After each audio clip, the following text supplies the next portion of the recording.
What kind of people rape? Are they married? Are they educated? Or do they know you? Or they are complete strangers to you? Is your college, office, school environment safe for you? And why should women be very cautious in trusting anyone? Let's explore all these questions in this video. First type, sadistic rapist.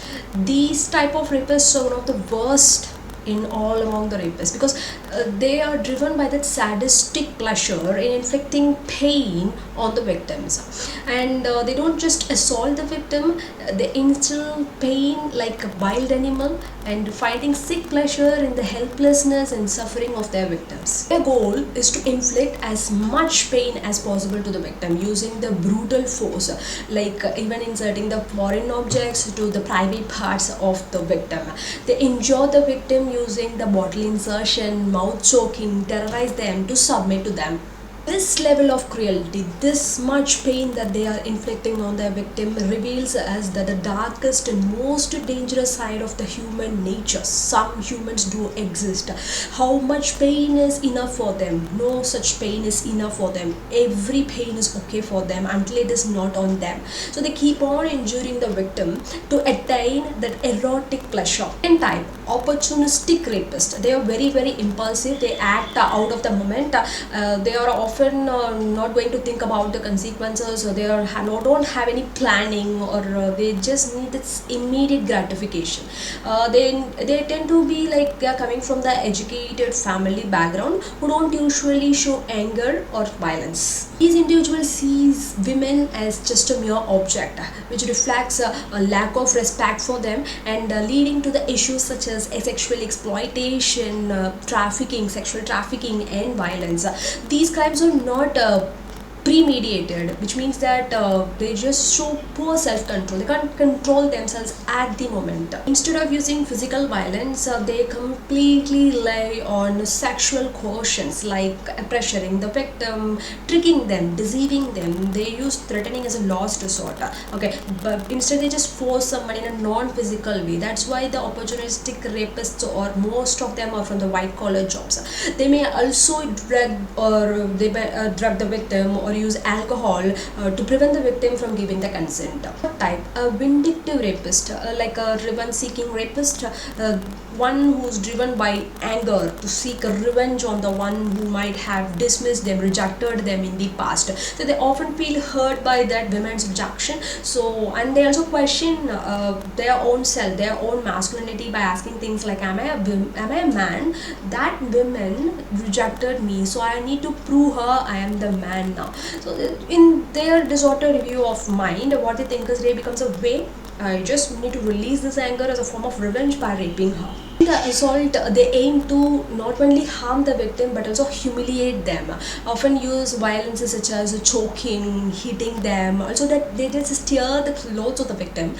This type of violence reflect like their own deep rage. Their actions are motivated by finally the way to regain their lost sense of power over the victim, and also they think that this is the only way that I can put end to my emotional suffering that I faced during the rejection on this women.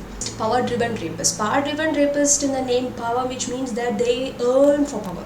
On the core, they are inadequate. They feel inadequate and believe that they can only feel powerful by threatening and intimidating the victim using the weapon. Okay, and when their victims submit to them, they feel that false sense of control and power finally that they have achieved. And these people often have the distorted sense of view and convince themselves that the victim enjoyed the rape actually.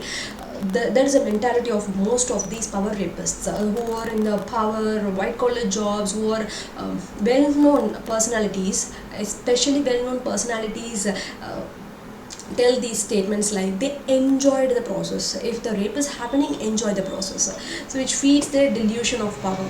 Fifth one, compensatory rapist. So a compensatory rapist is a type of the predator who often stalks the victim for months and years, and they used to stalk the victim through the social media, tracking their daily routine activities. So they see committing rape as a final reward, twisted final reward for their patience, for how many days they have waited to commit this thing. This is like a reward to them. So these attackers use just enough power to overpower the victim, only in case if the victim is going to fight against them. These assaults often occur in the places where victim feels very secure, or they are not going to be on their guard, they are very safe, and they will relax their they won't feel any instinct like something bad is going to happen to me, because I'm in the college, because I am in the home, so nothing wrong is going to happen to me. So this particular feeling that they use to their advantage. It's important to be very cautious when you go to the bars, nightclubs, darkly littered places, because they're very very risky also. And in the meantime, it's very you should be very cautious, not only in these dark littered places but also in the areas that you feel very safe. You should know whom you are trusting, you should know whom you are allowing into your boundary, into your safe place. Even in your safe place, you should not be 100% off your guard. That's the thing that is very important. Okay, as we discuss the type of the rapist, let's dig deep. What is going to be their motivation in doing all these things? Most of the time, these rapists are either on alcohol and use drugs while they rape. And what is their motivation? They are very very insecure, they have self-doubt, they have very low self-esteem, and they rarely respect women. And most of the people who commit rape are socially awkward. Okay, in maybe they have that facade like I am socially outgoing, but deep inside they are very socially awkward, and victims will be in a very close proximity to the rapist. So in these things like maybe it might happen in the college corridor, or also in the home where it might be your relative. And most of their education levels 80 to 90% of the rapists education levels are below 10th or 12th, and most of them watch pornographic periodically. They have tens and thousands of porn videos in their mobiles. And also with the sadistic type rapists that I discussed before, these are the type of people who are there in the white collar job and college educations, and these are the people who are very antisocial, but they are having that power. They are regularly mingling with normal people, but they are very antisocial. They feel inadequate with women. Often they just think themselves as a macho, like a very masculine alpha male, and often they punish their victims, single victims. Not they just target one single victim who are more isolated. It will be easy for them to do the task. And they are physically abused as a child. These type of rapists are physically abused as a child. Their childhood is not so good, and they are school dropouts. So mostly it's not related to the sadistic type, but apart from that, sadistic type white collar, apart from that, most of them are who are 10th dropout or 12th dropout. They have never had the college degree. As I said, you should not trust any people in this particular period. Okay, which means that people like them doesn't exist previously. No, they did, but today in this world there are many narcissistic, many antisocial peoples or around us. So especially women, what should you do? You should note for the behavior of these rapists. What are all their behaviors? Like initially they will be very very charming, they will be intelligent, or else they will use their charmness and they will use their helping tendency to earn your trust, gain your trust. Often they establish the dominant submissive relationship. You don't even know that you are under that influence, okay, by calling your name.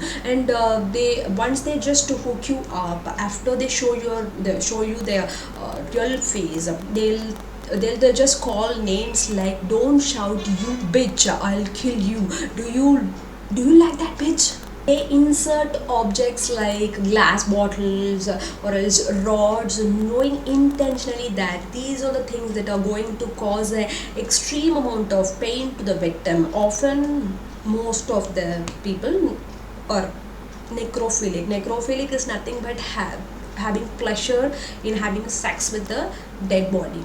And why are they having such a fantasy? Because they are very extremely antisocial and socially awkward, so they can't directly communicate normally with the women as a normal human being does. Okay, so that's why they just have that sex with the dead body, and they are very organized and careful in their victim picking. So they know exactly how to trick the victim, get the victim to their own zone, right? So they have their zone. Once their victim enters their zone, only they will do their own thing, and they also know how to dispose the body parts.